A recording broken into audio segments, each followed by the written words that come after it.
Hi, I'm Shamar Griffith, codenamed Comic Shams. And I'm Andrew Tahada, codename Arate.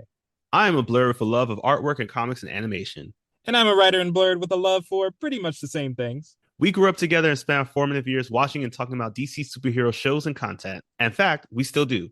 Every episode, we will discuss a DC production compared to its original source material and share our thoughts on the adaptation.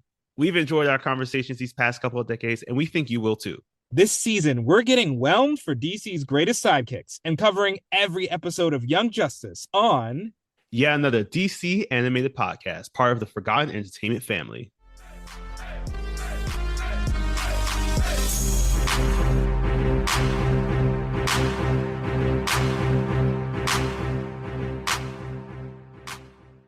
Welcome to yet another episode of yet another DC animated podcast. My name is Shamar Griffith, codenamed Comic Shams. And I am Andrew Tahada, codename Arate. Andrew and I have known each other since 1996. That was the year in the Lagoon theme park located in Utah, which is probably why you haven't heard of it. Uh, that was the year the TV movie Terror in the Family was shot. Um, it has to do with a rebellious teen Mm. who is using violence to deal with their problems, and their parents can't do much about it. Somehow all those things will connect later. Oh my God. It's one of those things where it's just like there are moments when you hit the nail on the head. There are like a lot of moments when you hit the nail on the head. This you built an entire structure with the amount of nails to it. I do hope this movie did well. Just for the sake of this right now, because we are going to be dealing with a bunch of rebellious teens. In fact, some of them may be terror twins. As we are going through once again Young Justice season 2, now called Young Justice Invasion. We're continuing the coverage today with episodes 7 through 9. We have episode 7 called Depths, episode 8 called Satisfaction, and episode 9 called Darkest. Because of everything that comes up, especially because I'm feeling like the cost of that movie to make was probably a bad maneuver, but also because of the fact that we do see that Roy Harper loses an arm. You might say this set of episodes might cost us an arm and a leg, as we are calling it today, costly maneuvers. Oh, yeah. I mean, I know someone who makes a lot of those in this one. Timing wise, for our set of episodes here, we are going through March 19th to the 24th. What's that, like 5 days of pure chaos in this? It's a rough 5 days for Oh my everybody God, involved. word. Somebody give these people some PTO. Like, Also, that there's one aspect. I don't know if they could have done that in 5 days, but all right, I'll give it some leniency on it. all right, we'll find out what that is. We'll find out all the players in this too, because we got a cast list that's kind of short today, since a lot of them we've already been introduced to. We have Carrie Walgren, who is a new on our set of episodes here in Young Justice, but we know her as the voice of Starfire in our DC AMU films, Justice League versus Teen Titans, and honestly, the movie that gave us one of the best lines ever of "Papa, here's your pipe." Teen Titans Judas Contract. As she, I love that line so much. Ever since you mentioned that connection, and it's high tier, high tier writing, y'all. But Carrie is here today as Carol Ferris in our Depths episode, and she's our only newcomer. So, as a reminder, the rest of the team that is here from the OG team, we have Jesse McCartney as Nightwing, Jason Spizek as Wally West, the former Kid Flash, Danica McKellar is Miss Martian, Nolan North is Superboy, Stephanie Lamellin is Artemis, and fun fact is also the voice of the Zeta Tube computer AI system. And rounding out our main characters here, or focus characters, Crispin Freeman is the voice of every version of Roy Harper we will meet today. And Carrie Payton is Calderon, who has unfortunately outgrown the name Aqualad by the end of these episodes. All right. Well, with that, it is time to Zeta Tube over to see how much is it for an arm as we begin our next set of episodes here, starting with Depths. So we got our man Godfrey complaining about the new SpaceX satellite that will connect Earth to Mars. And he's basically just against further alien human communication at a time when there's an invasion. And speaking of people who are mad at people, Wally is also mad at Artemis because she's about to head out to the field for a mission. And they have this great conversation, making valid points about why they gave up the life and everything. And they end with a classic statement, what could go wrong? And we get a hard cut to a future moment in the near future where Artemis will be bleeding out while Nightwing tries to save her. And that is just the opening, folks. Yeah. It's wild. Even wraps up with him announcing to an unseen audience that she is dead. So we're stuck here wondering, was it that HBO Max jumped ahead, or was this just really good writing?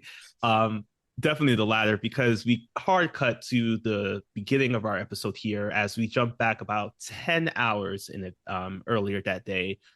Nightwing is talking with Mal and Superboy about finding the new recruits on their team, which are Impulse and the original Speedy, both of which are basically being washed over. But Mal and Superboy is just joking, saying they're knowing that this is going to end up being their problem sooner rather than later. And then another problem appears as, I feel like once a season, I get a character who I don't like. Last season, it was Roy. This time, it's Lagoon Boy. Oh, gosh. Yeah, Lagan or whatever his Oh, name is. God. I hate this He man. uh he just comes in and he's trying to flaunt his riz all over the place, just saying like, "Oh, look at me, I got Megan. I'm the Mm-hmm. I'm the best. I'm better than Superboy." And of course, Super Connor is like, "I'm kind of sick of this whole rivalry." Um, but before they can scatter, Artemis arrives and they find out that they have a mission to guard that SpaceX satellite from all of the saboteurs out there on Twitter who didn't get the blue verified check marks and want some revenge. Oh, damn. Elon Musk is going to come after us. That's how we're gonna get our checks. Uh, and before they can head out, Nightwing says, I've been running the team from the sidelines. I want to put me in coach. I'm ready. So he goes on the mission too, as we head straight into a press conference with Godfrey just annoying the hell out of Carol Ferris and Martian Manhunter. Yes, he questions, the typical things such as, are we sure we even want to establish this connection during a moment when their invasion is going on? And Carol and Martian Manhunter give good answers. They are confident that this is the best course that they can go with because it will help to foster the relationships, especially given the fact that like Earth is it's in the galaxy. There are a bunch of other planets all around in different galaxies, and Earth and Mars share a sun. Why can't they be neighbors? To which I gotta say, damn Godfrey for coming back with this retort. Oh, so we're gonna ask Mars for a cup of sugar while they invade us. Oh, I'm mad when somebody that evil gets set up. Yeah. But that's also racist, assuming all aliens are Word. Martians. Exactly. We don't like you, Gordon Godfrey, and your Tucker Carlson antics. Recently, coincidentally, Godfrey was also recently fired from whatever news network they have in that universe. This gives Martian Manhunter the opportunity to fly away. And it's also we also see that Superman is out in the distance, but it's then revealed that this is not actually Superman and Martian Manhunter, but rather Miss Martian and Superboy impersonating their mentors in a way. Because of course, at this point in time, the world still does not know that the main members of the Justice League have been off world for at this point now just about 2 months. Yeah, because even I forgot when they did that. I was like, oh, they must be back. Yeah, and I do like how Superboy says, "Ah, I hate wearing this monkey suit" when he's in the Superman costume. Nice little. Like you don't have to take your hatred of monkeys everywhere, Connor. Like you can chill. Starting to sound like Frieza. But Oh my god. But in any case, we get everybody splitting up to their different positions in the mission. I love Lagan gets stereotyped as the water guy, and I'm like, my guy, what are you? You're a Word. damn fish. Go in the water. Like, what are we talking about here? I was Um, tight about this because I was just like, we already know that you can't be like the gentle summer breeze guy. Like we see what happened to Calder when they were in that desert mission. No, stay in your lane. Like, why are you getting upset? You knew what this you being the way you are. You know how this works. yeah, you're complaining about working from home. Come on. Uh, so and of course, Black Manta soldiers start to swim in, but here we also get Connor and Megan are in the air, and we finally get the fight that we've been waiting for between them, Mm-hmm. where this is a great joust. Just dialogue here is off the charts about um their relationship because Superboy just comes out and says, I don't like how you manipulate people's minds. I saw what you did to people they left in catatonic states and straight out compares her to Simon as how bad she is.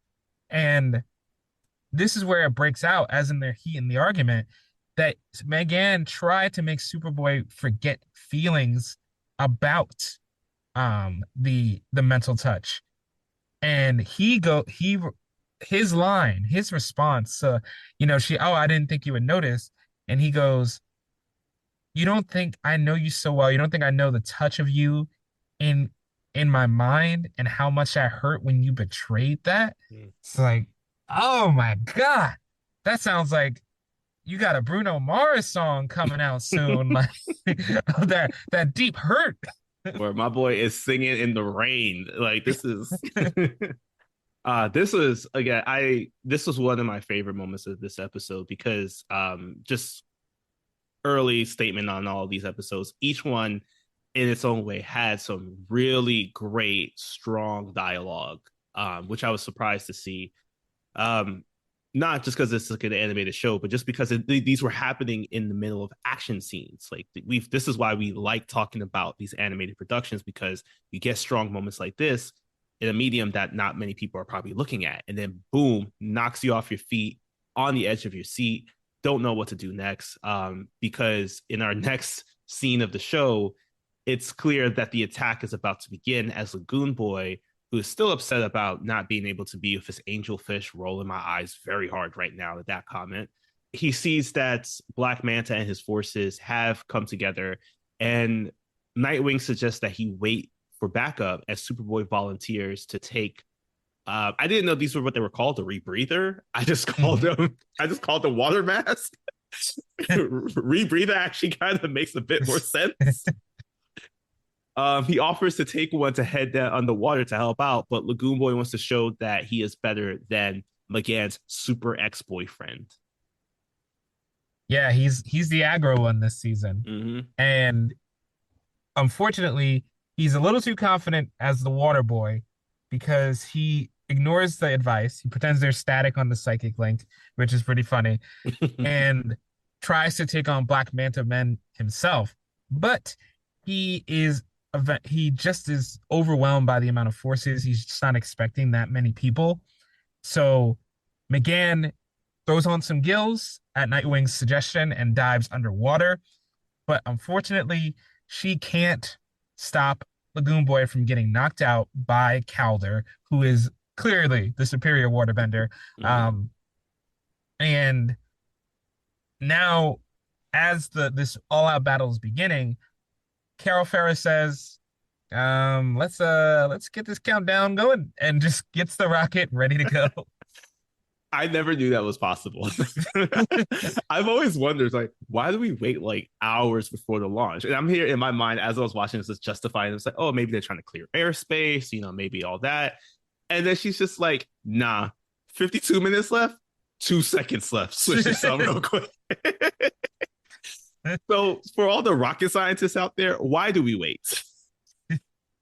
So as they're prepping for the rocket and the comsat to head on up into space, This is where Nightwing and Artemis they see off in the distance that some of Black Manta's men are are coming out from the water. So they decide to try to take them down. Unfortunately, though, they are outgunned because Artemis, even though she does have a bow and arrow, Nightwing doesn't really have any kind of projectile device. So they're trying to hide behind the wall, which is unfortunately where the rocket fire is also going to be coming out from. So they're trying to figure out what to do.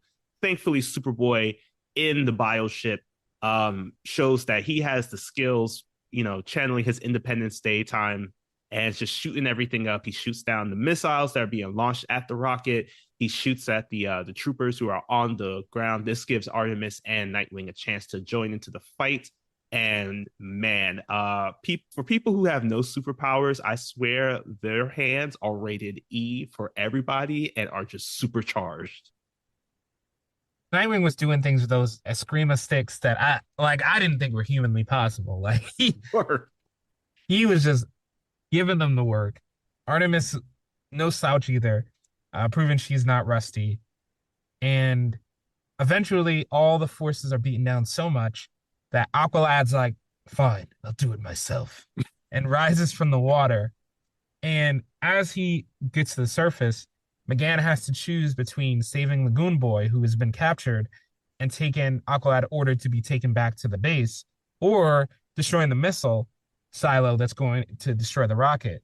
So she decides to take one for the team, redirects a missile with her telekinesis back into the launcher, destroying that threat. But now Calder is summoning water dragons. So yeah, they're gonna have to deal with that on the surface. I also want to say this is probably like top five best water entrances that Calder has had on this Oh, show so far. he kills it this season with the water Words entrance. like, I mean, yes, he's evil and whatnot, but the man makes a good entrance. As again, he summons a water dragon. This knocks Nightwing off to the side as it fully hits Artemis. And then Calder goes into immediate attack mode as he has summoned two Aqua Mjolnirs, is what I'm going to call them now, um, to start battling it out against them. He knocks Nightwing off to the side again. This gives Artemis a chance to try to using some more hand-to-hand combat to try to take down Calder, and it looks like it's working. Unfortunately for her, he wraps her up in a way that it gives him an opportunity to pull that Arya Stark as he transforms one of his weapons into a blade, and that blade pierces her body from just it actually goes through. It's kind of shocking to see as he whispers to her, "Welcome back."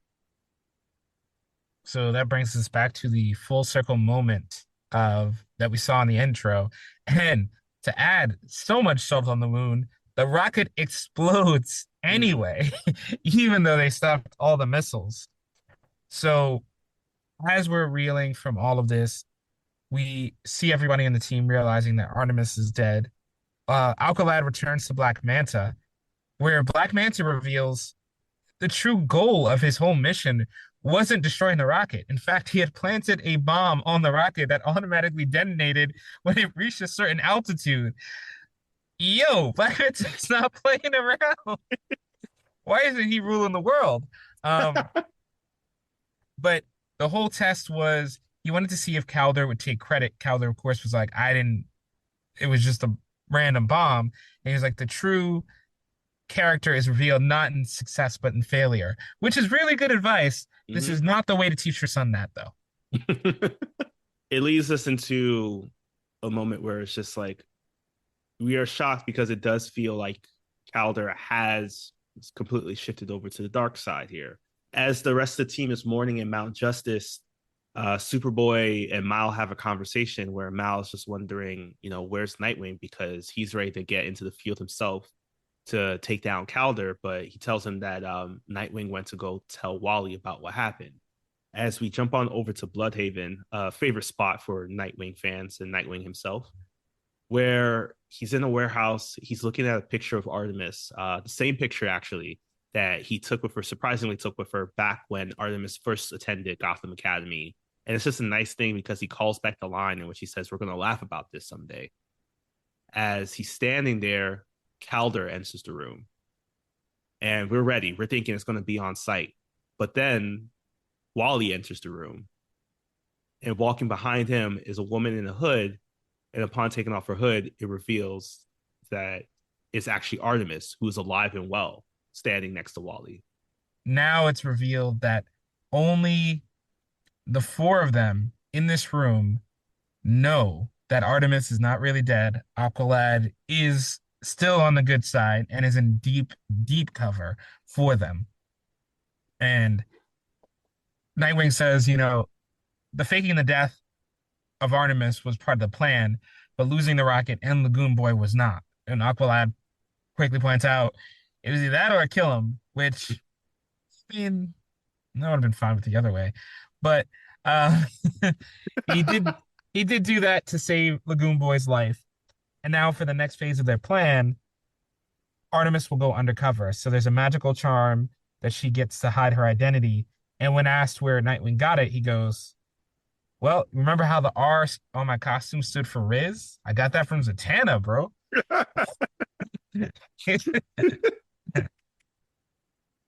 Okay, that was a good one. That was a good... Oh my gosh. So Nightwing, with all of his riz, gives this charm over to Artemis. It's revealed to be a glamour charm that is able to transform how Artemis looks, and only the four people in the room, including Artemis herself, would know who she really is. When you see her reflection in a pool of water nearby, we see that she has become a brunette woman instead of her blonde self.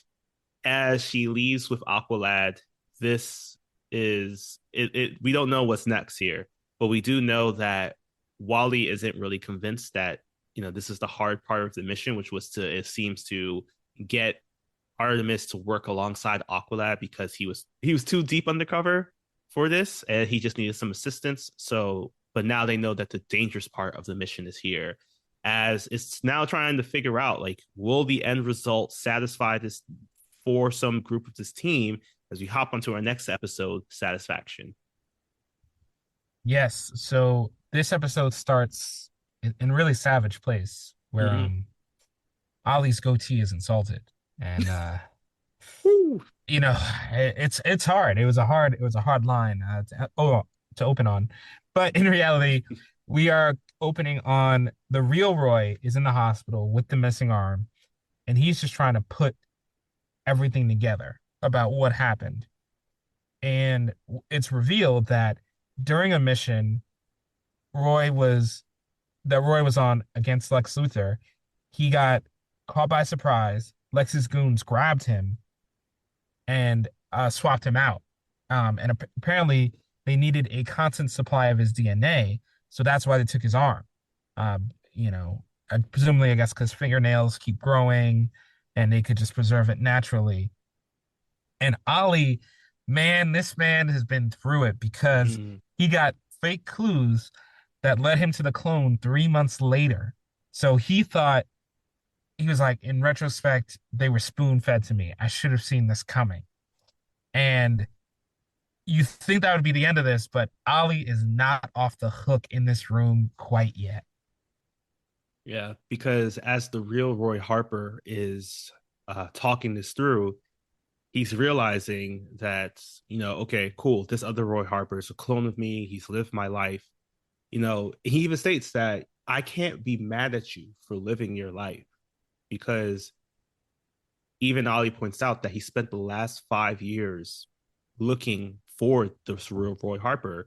So as Clone Roy is trying to figure out what to say next, this is where the real Roy jumps in and says, yeah, he spent 3 years impersonating me and the next five trying to find me. But Ollie, where were you this entire time? Seems like you gave up on this search. I was clearly just a throwaway for you.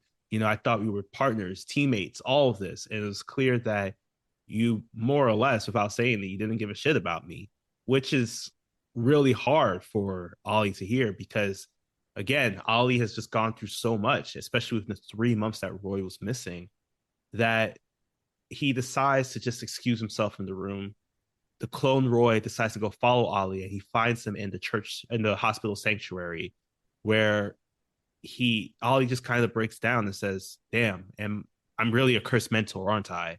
Because of everything that's happened here, everything that happened to this clone Roy, the Red Arrow here, everything that's happened to the original Roy Harper, every single sidekick he's had connected with him, even Artemis. This is still he's still reeling from the death of Artemis herself. That he realizes that like he has to be the problem, not them. I also would advise him to talk to Batman because Oh yeah, yeah, yeah. Mm-hmm. hold that drink real quick. I mean, Um, there have been many iterations of Batman in which a Robin has decked him in the face. yeah. So I don't know. So Clone Roy has kind of mellowed out a bit. Maybe being a father has helped that. I don't know. But he's there to support Ollie and he understands obviously understands what he's going through. So they try to go back into the room and he's like, look, he doesn't want you, but trust me, I know because I'm him. He needs you right now. So try to go back to the room, but the original OG Roy is already gone. So elsewhere, we're back at the base. Mal is just as aggro. He's like, I want Aqualad's fish head on a platter. And I'm like, yo, calm down, calm down. What are you gonna do against Aqualad, huh? Word. My He man can could take your breath away. he was throwing hands at Superboy, my dude. I sit over there and watch the comms, all right? Word. You are super normal, Mal. Please take several seats. You're one step above Chester on the Flash. Sit down. Also at the base, we get to see the grotto, this underground place where there are statues to Tula, Jason Todd, a Blue Beetle, and we have Impulse and Jaime talking, and Impulse brings up a good point. It's like, why not statues in the Hall of Justice about all these fallen people? And Jaime comes back and says, truthfully, the Justice League doesn't want the world to know that heroes are not immortal. Damn, Mm-hmm. Jaime. I Damn. was like we was saying, there are lines in this show, moments of dialogue. I'll have you sitting there just being like, "Damn, they write different here." Yeah, that SpongeBob breathing meme, like that's what you'll end up as. And Blue Beetle's also reflecting because he sees, Ted Cord, the memorial, and it's like, yo, Impulse, you got three mentors. I can't even cop one. What is going on here? And Impulse is still reassures him and tries to keep establishing that friendship. And meanwhile, elsewhere we cut to Wally at the grave with Artemis's mother. Man, I mean, this is just hitting hard scene after hard scene here. I do also want to say I think it's also pretty cool in the grotto that these statues to commemorate these fallen heroes are holograms. I just thought that was just really cool to see because it does give it a more lifelike appearance almost. Unfortunately, we don't get that for Artemis here at the graveyard. We get because it is just her tombstone. And this is where we see Wally is leaving her some flowers. He's with her mom right now, a person who we've gotten to kind of know a little bit from the first season, as she's just sharing how sad she is about this loss because it's not even just a sign of like, this was a terrible accident. She's connecting it to everything that she has experienced herself and the better life that she wanted for her daughter. So she's having this moment. She's like, I'm glad that my daughter was able to be a hero as she was, but it's clear that even my life, the life that I used to lead, the life of her father, the life of her sister, those all came in and impacted her to the point where it has led to her death. It's heartbreaking to hear, especially because we know at this point that she's not dead. And it's even more heartbreaking to see that Wally can't even give this woman any comfort because of the fact that if he shares that she's alive, this could mess with the mission. And then off in the distance, we see two more members of her family. We see that her sister Jade and her father, who Sportsmaster, are both there watching. They are, Leanne is there too, on not knowing what is going on.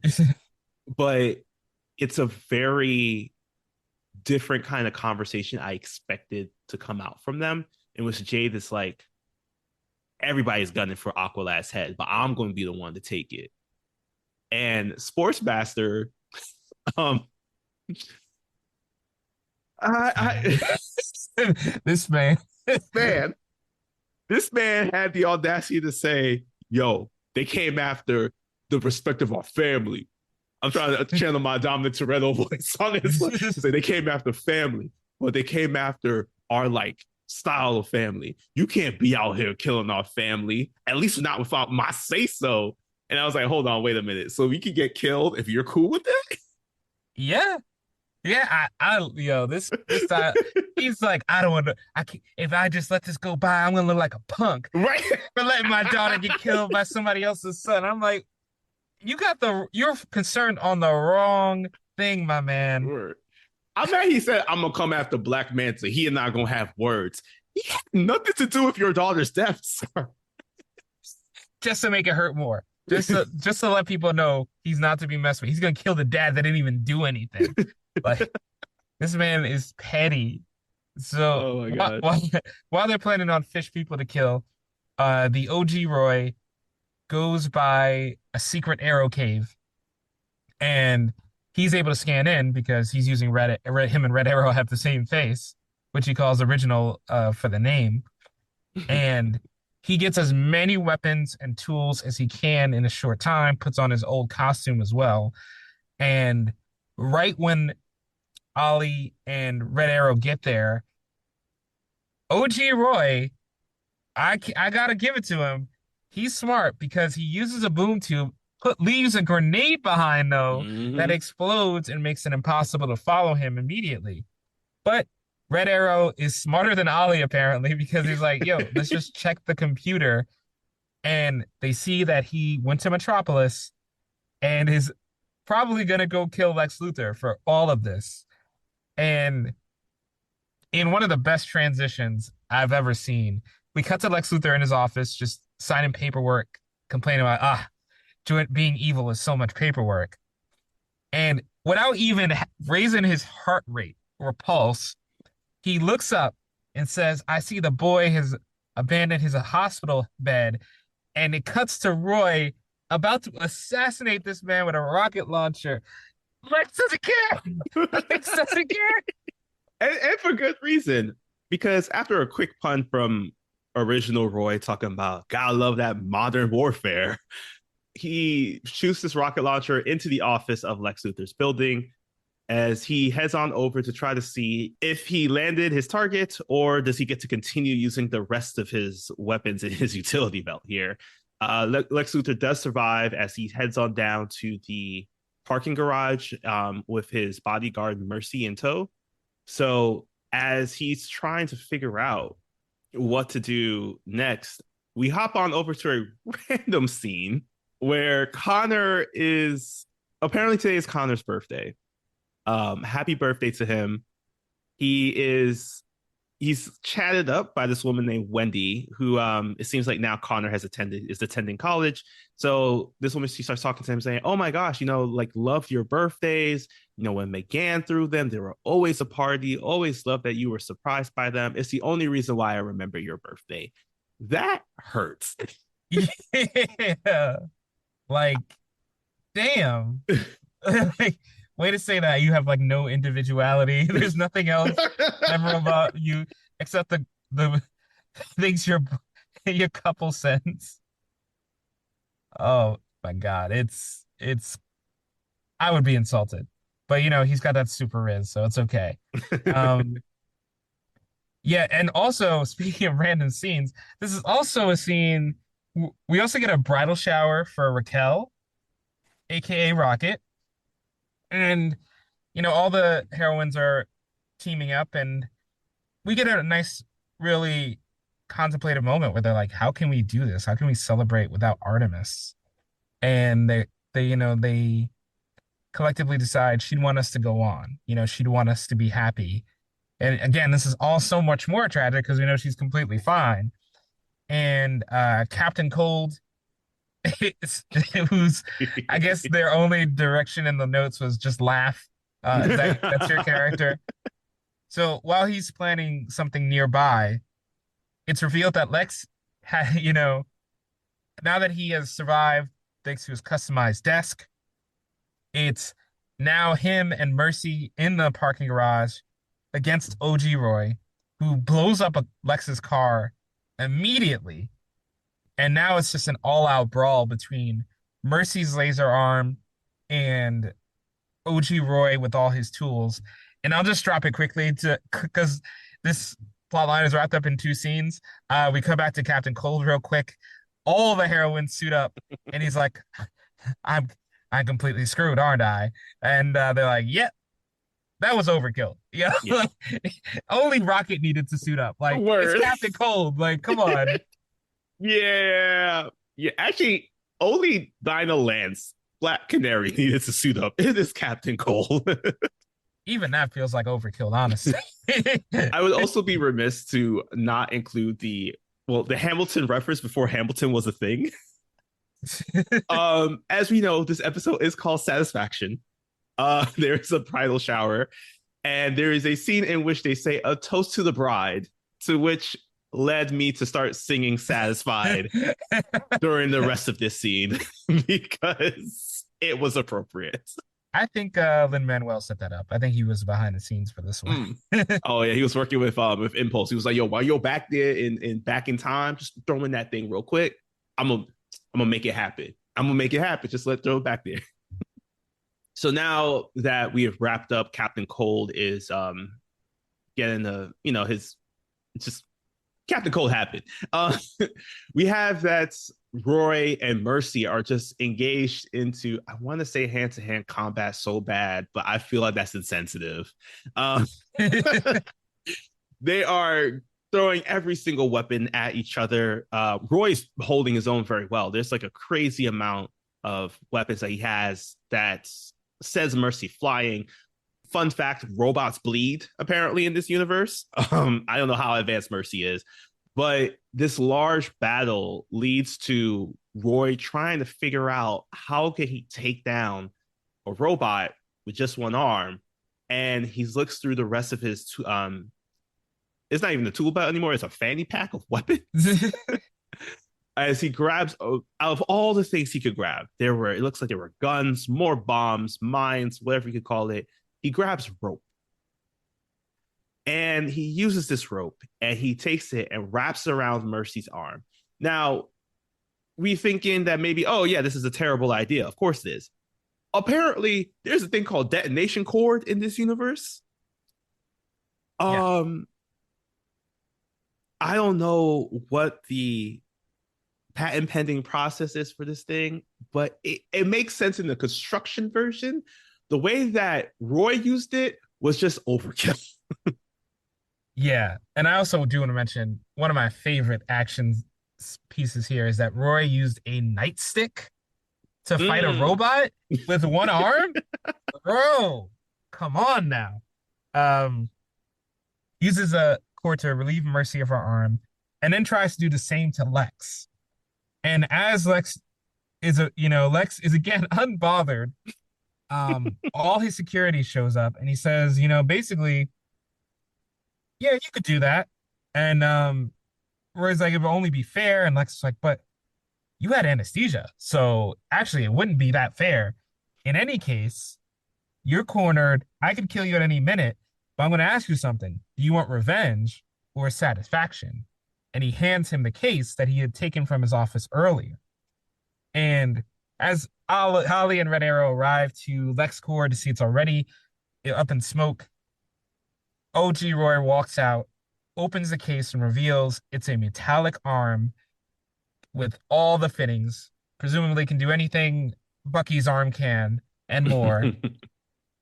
And he says that he is quite satisfied.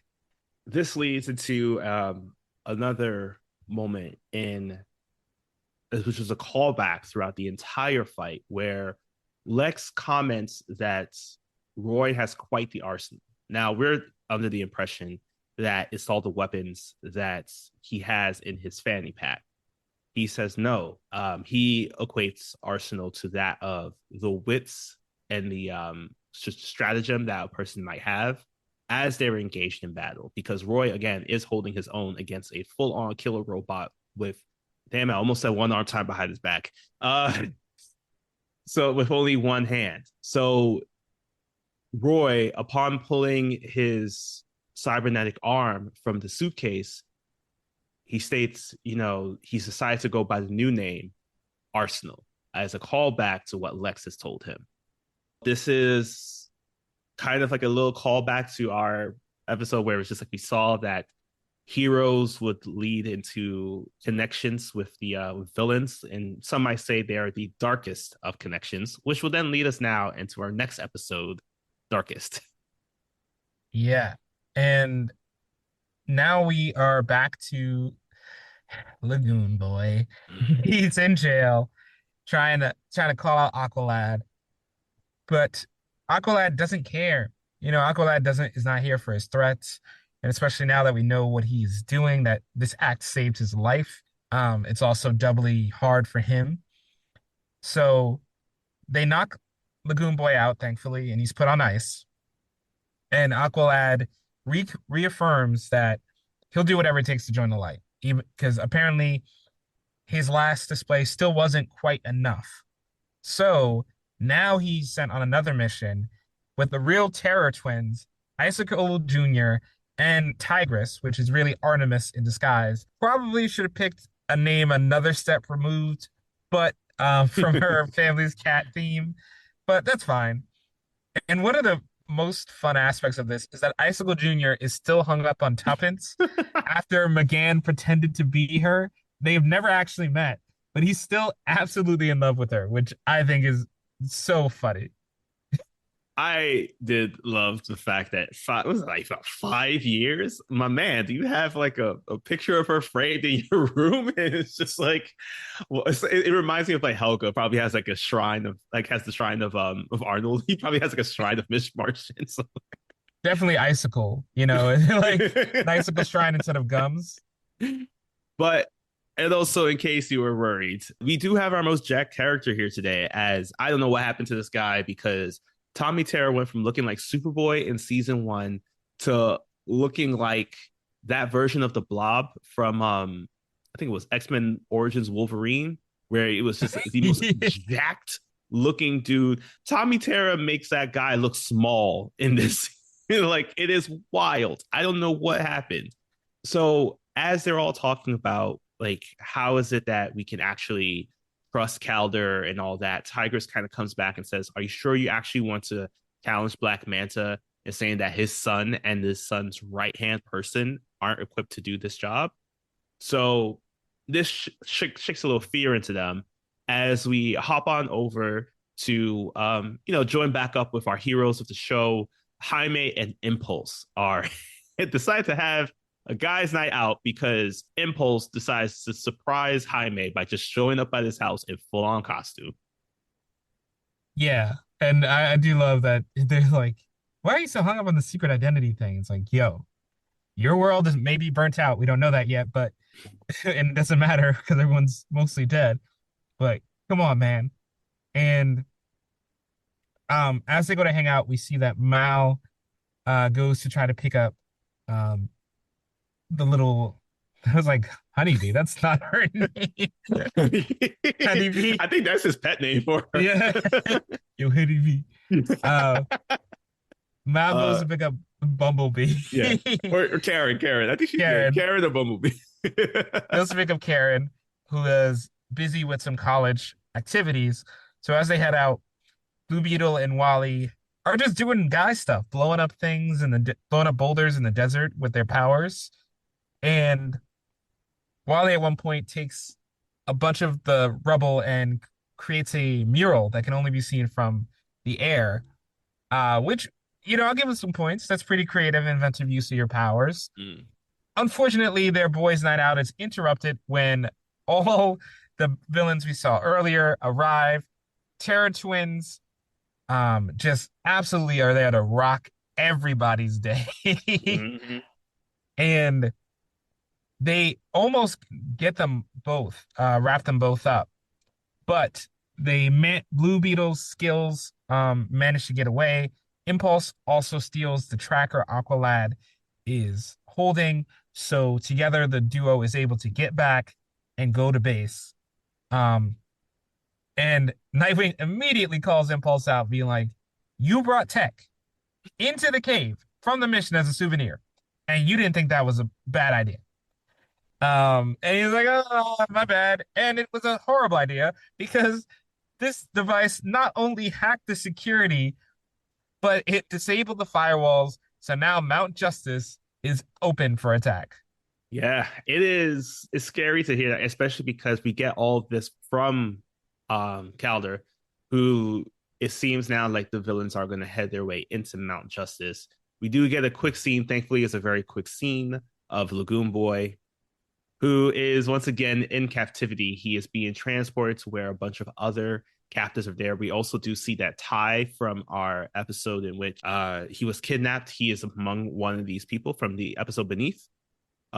So as he's there, he also overhears some kind of chatter. And it's the same language being used throughout the entire season so far of the Light's partner. So we do now get a bit more of a silhouette of these two individuals. And they're talking about, once again, the metagene. They're talking about saying that how Lagoon Boy, being who he is, he's from Atlantis. It doesn't make sense for him to even be here.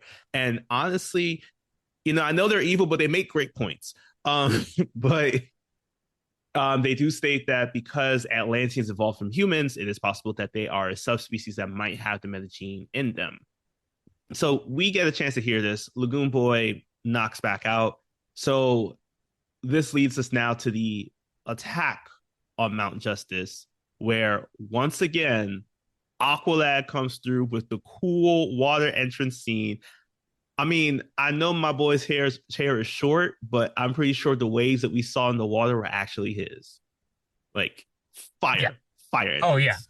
Like this guy, I think Black Manta, most of their time together is just like, all right, this is how you enter a room, son. It's got first of all, it's gotta have water. Uh otherwise none of this works. But he gets in and in a really sad, quick beat, the sphere, recognizes him and he's like, I know, man, but I gotta go to work. So now that he's in, we also get Artemis with Wolf, who Wolf can out like kind of tell what's going on, but lets her go because he's like, yeah, there's no problem here. And again, these really quick, sad beats, like Beast Boy is in his room watching Hello Megan, his Mm-hmm. mom's show, and then he immediately gets knocked just into 3 weeks from now into the red multiverse from Titans by Tuppence in one punch. God. They probably started playing superhero at the same time too. That was his wake up song. It was just like, oh, I'm in the red. Oh no, I'm just seeing red. Yeah. And in one of the smartest tactics I've ever seen, Ice Jr. is fighting Superboy when Tommy Terror, is that his name? Yeah, Is it Tommy Terror. Tommy Terror comes in and puts a collar on Superboy and is like, look, I could fight you, but I ain't gonna take no chances.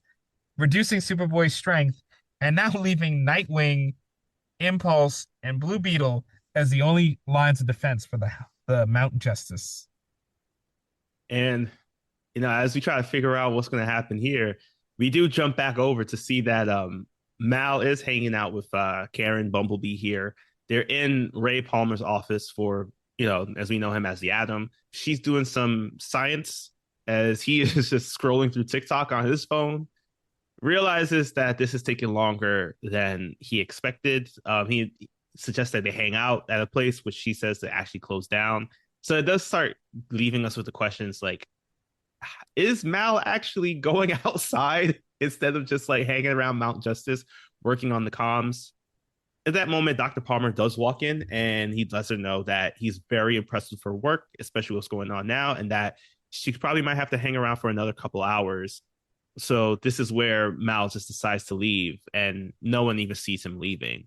As we head on back to Mount Justice, the Nightwing is looking over the device.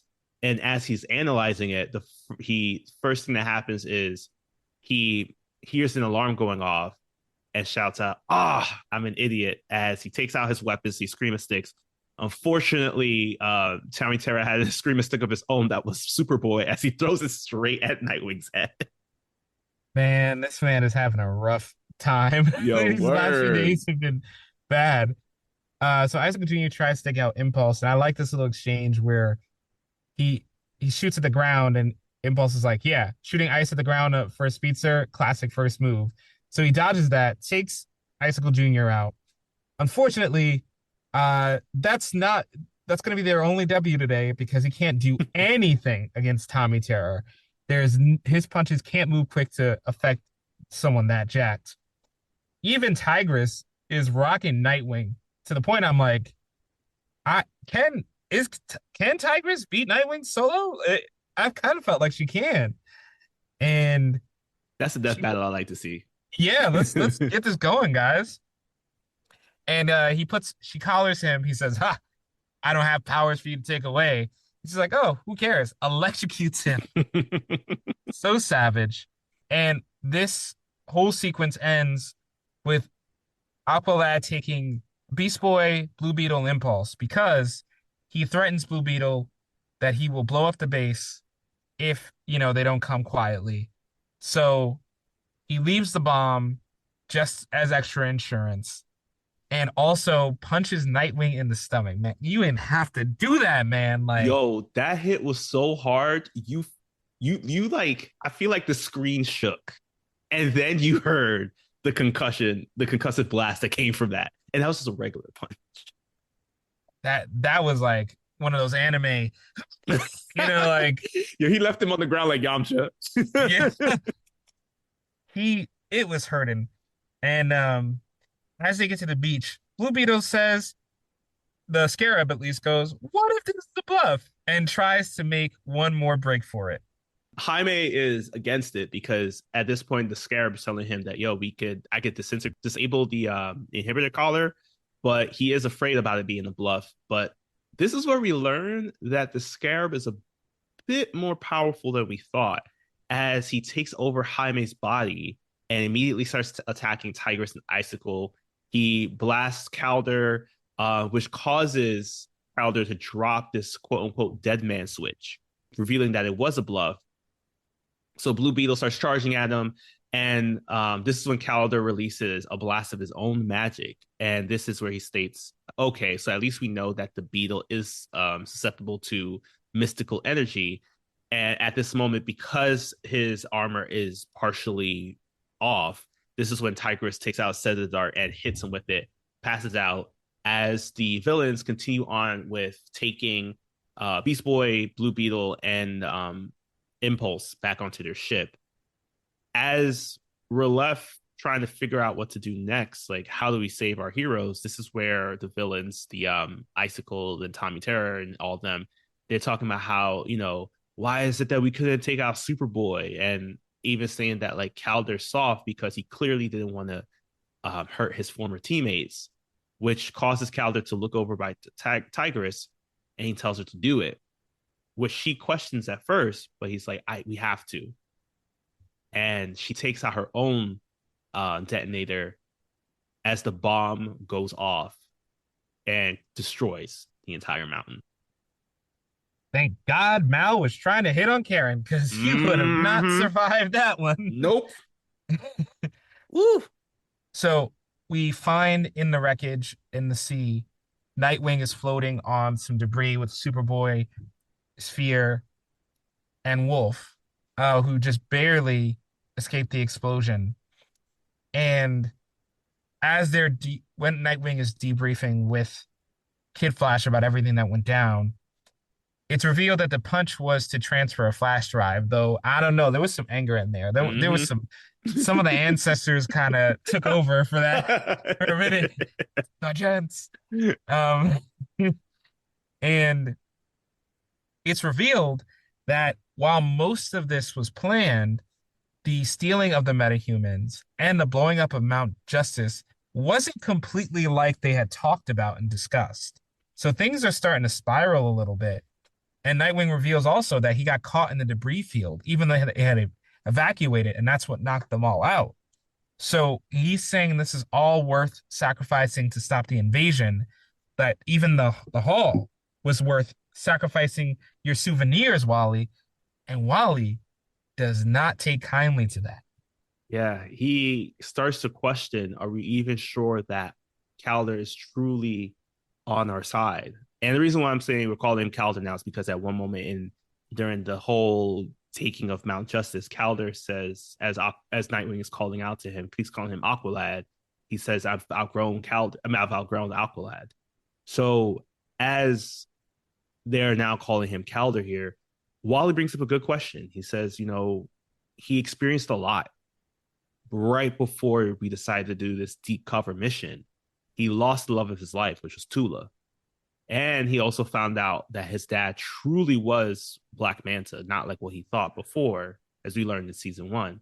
So are we even sure that this double agent that we put in there is truly not a triple agent? And Nightwing doesn't have an answer for that. He's just going through on blind faith that his friend, the person who he's seen as a teammate for years over the span of Young Justice, and as a friend, as a sidekick who was also experiencing the same psychic issues he was experiencing back when they were under the tutelage of their mentors. He's just hoping and praying that his friend hasn't turned from the good side to the light. Now, as we jump over to Calder talking with Black Manta, the two of them are exchanging that, hey, the mission was a complete success. You got more than we even intended. So in that, now it's time for us to introduce you as a new member of the Light.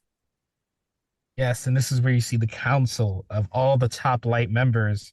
And Ra's al Ghul personally says he's impressed. And you impressed Ra's al Ghul? Mm-hmm. Mm. You doing something wrong, but you doing it right for Ra's al Ghul. So we close with the ominous hint that Calder is getting closer to meeting their boss. And as we try to figure out who this partner is, but more importantly, what in the world are actually chicken wizzies, which is something that both Blue Beetle and Impulse eats, and I'm just worried of like what actually is in the system of chicken wizzies. As we figure that stuff out, here's a podcast from the Forgotten Entertainment family that you should be listening to the next time you're not listening to us. Hey there, I'm Mr. Black. And I'm Mr. Green.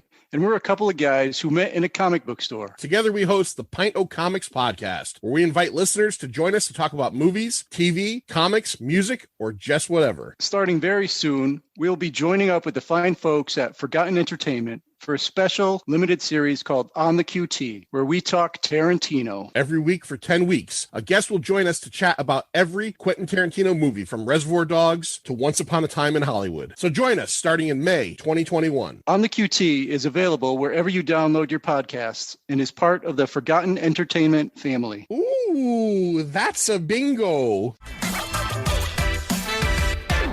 All right, so from our costly maneuvers episode, there was a lot that was lost, and we have to wonder what was the cost of it. We lost Mount Justice. Roy lost an arm. We quote unquote lost Artemis, or Artemis quote unquote lost her life. Which of these episodes from these three would you give the most whelmed episode to? Look, in a regular week, any one of these could be the standout episode, and I would be happy with it in any week. So it is just criminal that we just have to compare them, because these are among the best of season 2 and perhaps the best of the series. Man, it goes to depths. I just gotta say it. It hurts because I loved Satisfaction so much. Mm-hmm. I love this Roy story. I always love when they take characters you don't care about normally and turn them into such great protagonists. Yeah. But with Depths, you have, of course, the Artemis twist, right along the Calder twist, right along the Wally twist. So many great twists that affect the rest of the season. And the plot is actually very exciting in its own. Has a lot of great action set pieces in there. Some satisfaction to finally get what's going on with Superboy and Magan. Mm. And yeah, I mean, just hand to hand, super combat, and also ethical questions of if they're doing what they're doing is right, is asked on every level by every character. Are we making the right choices? Hmm. And that Superboy quote, just the touch of you in my mind, that it was more of a betrayal of him. It's a personal betrayal, but also a bigger betrayal if McGann keeps using her powers like this. So for all those reasons and more, the symbolism, the plot, the performances, we don't always mention this, but the voice acting on this show is top tier. This Yeah. is some of the best voice acting you're gonna find anywhere. And the performances that every single one of these cast members gave this week is simply tremendous. So for all those reasons and more, depths. There are no depths to my love for this episode. How about you? Oh man. See, I agree that there's so many each of these episodes had so many strong moments that any one of them, if it was, take this out, compare it to a 1% of germs or a Static Shack episode, there's a clear winner. Um, this case, I was so stuck. And I love Satisfaction. Um, but I think, yeah, and the only reason why I couldn't give it the most whelmed episodes because it closes a plot point from season one, but I wasn't too sure how much it propels it forward for the rest of the story. Not to say it's not a great episode. In fact, Roy Harper is this moment of topic for our comic book knowledge today because I just wanted to make sure that as much as I hated Roy in season one, he does deserve his flowers for this one episode here. It's amazing. Yeah. So that left me stuck between Depths and Darkest, and I have to go with Darkest because I love Depths. I love the how we started the episode with like what can go wrong, jumping immediately into what went wrong, and then learning what led into that, and seeing especially that reveal of like Calder actually not being as evil as we thought. And this whole thing is just like a mission. But the thing that put Darkest over the top for me is because we lost so much by the end of it. We lost three new members of the team, all of which we thought that were like going to be safe because it was just like, hey, they're new members, no one's going to come after them, especially because they have these connections to our original team here as well. Then we lost Mount Justice. Like that hurt because it was just like, this is not even the first time that Mount Justice has been lost. And that was like pre-Young Justice storytelling. But to find out that the whole place was destroyed, the place that was home for many, like this was Garfield's home. This was Superboy's home. The home of the many, many souvenirs. This Martian called this home. Every single person at some point throughout the series has called this home.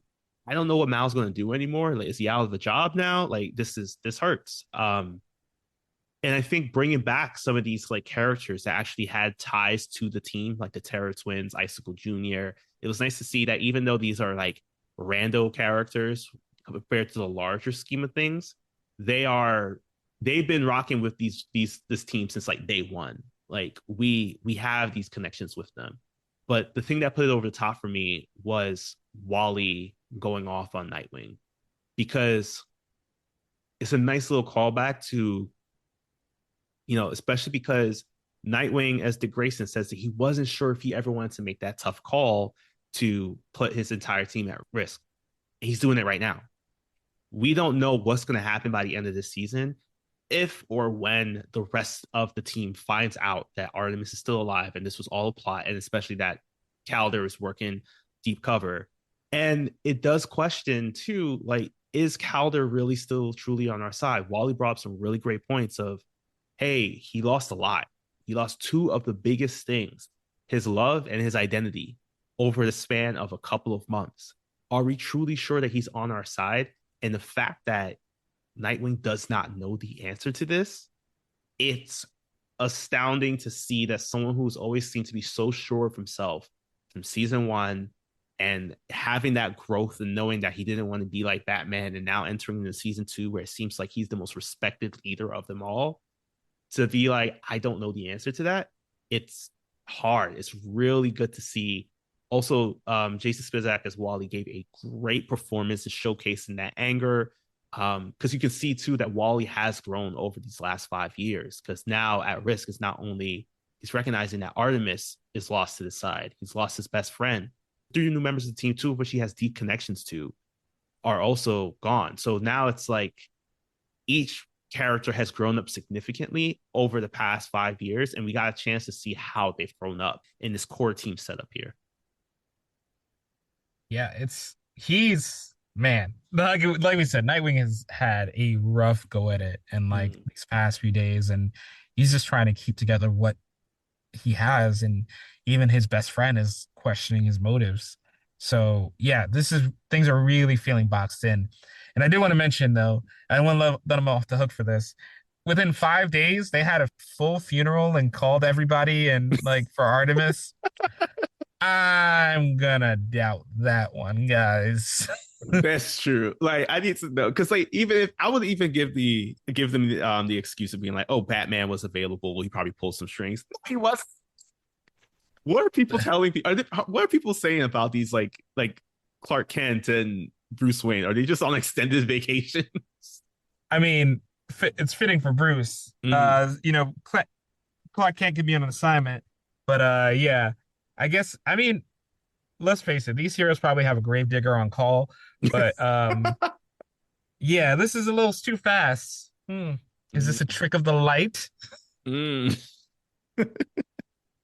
Just thinking about the gravedigger that's on call. This is codename Undertaker when he is called in for the recognized Undertaker. If it's Hoop Dreams, the Undertaker is the superhero gravedigger, wrestler by day, by night, and by day, digging graves for superheroes. Oh my god.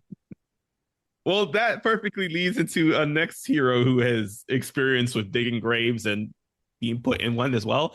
As we started talking about our comic book knowledge, as we're going to go through a little bit of the whole history of Roy Harper. As you mentioned, Young Justice Comics, they stopped at a certain point with issue number 25 back in season 2. So issues 21 through 25 covered what will lead into season 2. And right now, this is why we are each of these missions are happening basically back to back because there was no little comic book knowledge to help fill in the gaps here. Roy Harper here a little bit about his comic book knowledge and his history. So yes, the Young Justice series ended with issue number 25. So we're going to just cover a little bit of like standout characters and give a little bit of their comic book origin and maybe some of the comic book connections that tied up and connected to the show here. So Roy Harper was first introduced in comics in, of course, More Fun Comics. The name of several comics and DC runs before DC became the full DC comic stand that it is. So More Fun Comics number 73 back in November of 1941. We saw Roy Harper, who was introduced by writer Mort Weisinger and artist George Papp. So Roy was an orphan son of a forest ranger who unfortunately died during a forest fire. And because Roy didn't have anyone else to take care of him, an indigenous man of Navajo descent by the name of Brave Bow decided to take care of Roy because Brave Bow at one point was saved by Roy's father, who also was named Roy Harper, Roy William Harper. So it's Roy William Harper Jr., who we're talking about. During his time of just the fact that he lost his father, Roy would grow up to just idolize Green Arrow and his feats of heroism. This led to Roy actually picking up archery himself and even joining in on a competition where, I mean, you know, you would think that his Green Arrow sidekick is top tier. My boy came in last. That's a good start for a mentor for Green Arrow. It was like, Green Arrow, I don't think you're a cursed mentor. I think you're just bad at picking. But Green Arrow appreciated the tenacity that Roy brought into archery. So he decided to have Roy join in as his sidekick just at the time, you know, when other heroes had their sidekicks. So Roy joined as Green Arrow's sidekick, Speedy. And he got this name because he's faster than Green Arrow. That's the whole origin? That's the origin of the name. I think it kept coming up during the show. It's just like, why is Speedy called Speedy and not Kid Flash, not called Speedy? Well, that's because Speedy was faster than Green Arrow. And so this led into Speedy and Green Arrow joining on their adventures. He would obviously go back to live with Brave Bow, but unfortunately, when Brave Bow died, Ollie decided to take over as Speedy's ward here. So the two became peas in the pod. Speedy's skill increased over time, and he would eventually join the Teen Titans. Shout out also to this man because he also ended up dating Donna Troy. Unfortunately, some hard times arrived as the Teen Titans disbanded. Donna and Roy broke up, and at one point, Green Arrow lost all of his money, so he decided to go on an extended road trip with Green Lantern and Black Canary, and because of that, he basically neglected Roy. Just left him at home. Right. Forgot to feed him. So Roy unfortunately took this very hard, and by 1971, in a Green Lantern, Green Arrow story, mostly Green Lantern, we got the 1971 award-winning story Snowbirds Don't Fly, and this is when it's revealed that Roy has become addicted to heroin.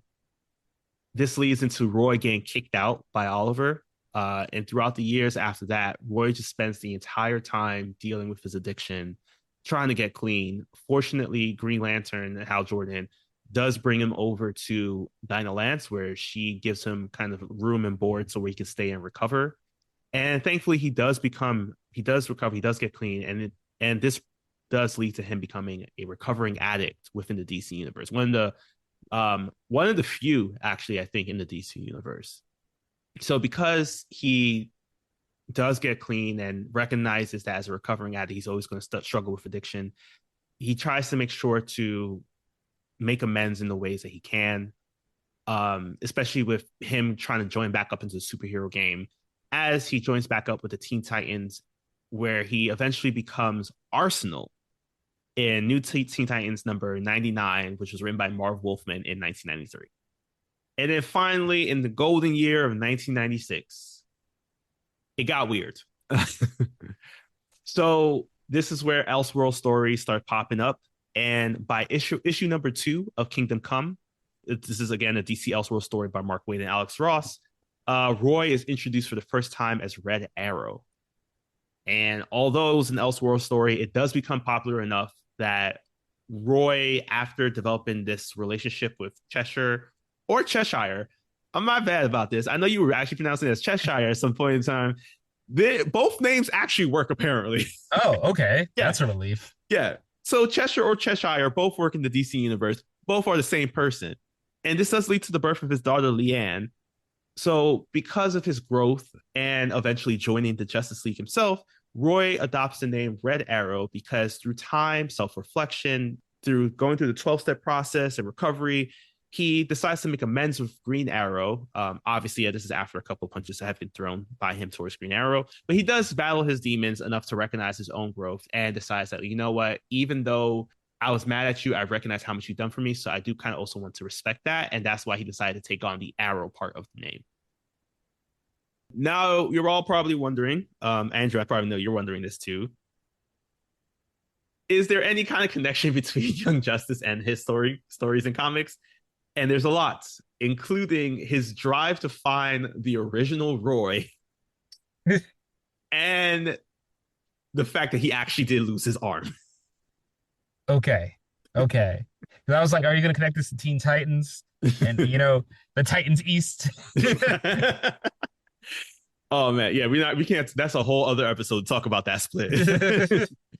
In the story Justice League Rise of Arsenal #1 by J.T. Kroll back in 2011, Roy is on monitor duty. He's actually talking with his daughter, and Prometheus enters the space and immediately starts to attack Roy. So Prometheus is a Green Arrow Batman villain, not quite like the one that we saw in the Arrow TV show. This one does have superpowers. So during the battle, Prometheus cuts off Roy's arm, and he uses this blade that has some kind of like toxic trait to it, or some kind of like I don't know. It's kind of like a mecha toxic trait. It was like some part machine, part biochemistry kind of thing. Basically, what ends up happening is that Roy can't put any prosthetic on his arm without it basically disintegrating or causing him extreme pain. That's too much. Yeah. That's come on, man. You didn't have to go. You didn't have to go that far. It's just Roy. It went further Oh no. because Prometheus set up bombs all around Star City and blows up the entire Star City. And we see as Roy's daughter Leanne ends up getting hurt and killed during this explosion. This man's life. Roy spirals once again because of the fact of losing his arm. He eventually becomes addicted to painkillers, which leads into his addiction to once again to heroin. And dealing with his arm now, which is what we did see in this episode today, Cyborg and Dr. Midnight. Dr. Midnight, for those who don't know, is a Justice Society of America member who has been I don't know if to say gaining popularity, but has become more well known following the events of the Stargirl series that was formerly on DC Universe that shared time slot with CW. They built him a mechanical cybernetic arm that was able to help push him through the pain that he was experiencing with other prosthetics.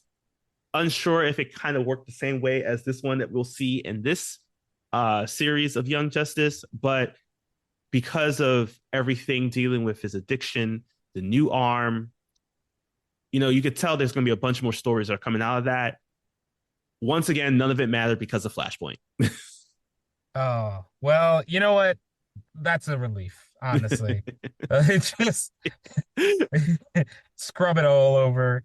He needed to start over. Mm-hmm. Yeah. So Roy does come back. Leanne does get erased from the timeline. So Roy comes back younger, longer hair, both arms intact. He adopts more of a kind of like a from The Walking Dead. I'm blanking on his name right now. So the D, Daryl. He adopts yeah. Sorry, thank you. He adopts a Daryl persona, kind of, where he's like comical but can be serious when he needs to be. So that's basically his storyline for New 52. He teams up with Jason Todd and in Starfire. They formed the Red Hood and the Outlaws, and they're basically kind of like mercenary superheroes. Later on, Roy does die, unfortunately. Yeah. So this was following the events of Heroes in Crisis. Not quite a crisis story, but what ends up happening is he is killed when, in this moment of Sanctuary, a place where heroes with problems can go to kind of recuperate. One hero in particular, unfortunately, can't stop himself, and he ends up killing everybody in Sanctuary. I think we talked about this briefly during our Static Shock gun violence episode. So that hero was Wally. He unfortunately kills everybody after a blast, basically knocks everyone out. And again, because it's comics, Roy does get revived following the event of, I believe it was like Dark Infinite Crisis or another dark story arc. Roy is alive and well. Now that we are joining into the dawn of DC, where everything is going to be a bit more connected between shows, animation, movies, and comics, Roy has returned. He is now joined in the search for Green Arrow, who actually went to a different plane of existence during the events of that comic book story. But in a lighter note, prior to that, during another crisis type event called Convergence back in 2016, Leanne was revived, thankfully, by the work of this conversion of the worlds, where she adopted the name and decided to go on as her own vigilante of Cheshire Cats. And just last week, as we're recording this right now, Green Arrow #1 showed that the two of them have been reunited after I don't know, what is it now, like 7 years of the two kind of like existing, knowing that maybe that the other existed, but wasn't too sure. The two finally embraced in the hug. So there's more stories to come. Roy has both his arms. Leanne is alive once again, and unsure about Cheshire, where she's at currently, but glad to know that, Young Justice is kind of tying into those stories. And the reason why I brought up the desire to find the original Roy is not because of the clone that existed. There is not a Roy clone, but Roy himself in the comics spent a lot of time looking for his daughter, including at one point where he teams up with Cheshire to team up with Deathstroke, where Deathstroke also got re-addicted to drugs. Also, Killer Croc is his sponsor. That's Now you're just making stuff up. I am not. Oh my God. One of the best moments in comics I've ever seen is Roy and Killer Croc have this sit down conversation talking about their former drug use. And it's heartwarming to see that, hey, beyond evils, good and evil, black and white, we can have a sit down conversation between both sides and be like, hey, this thing is hitting both of us. Even Killer Croc, the cold-blooded, can be heartwarming. But yeah, Roy has a very full, rich, crazy history. A lot of it is crazy, a lot of it's fun. So I'm kind of glad that with Satisfaction, we got a really cool look into this character, a character who we, wasn't too fond of in season 1. I'm kind of glad to see his growth now. Yeah, he's much, much more well-rounded now. Now that we have the other side of him and the source of his angst instead of him just being angsty. Yeah. I think he's much better than he was. Mm-hmm. All right. Well, that wraps up our episode here today. You could join us next week for as we continue on our coverage of Young Justice. Make sure to take care of yourselves and remember that CPR training is available online as well as paying to get certified in it.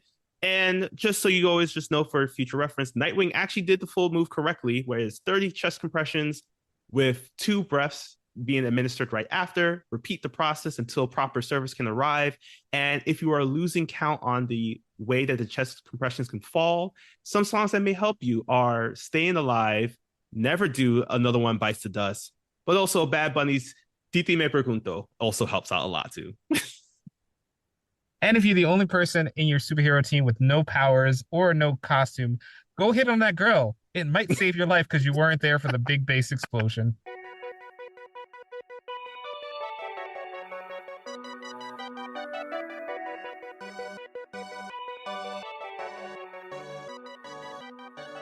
Thanks again for listening. Yet Another DC Animated Podcast is a proud part of the Forgotten Entertainment family. If you liked what you heard, leave a review and share us with a friend. Also, be sure to follow us wherever you get your podcasts and on social media at YA DC Animated Pod.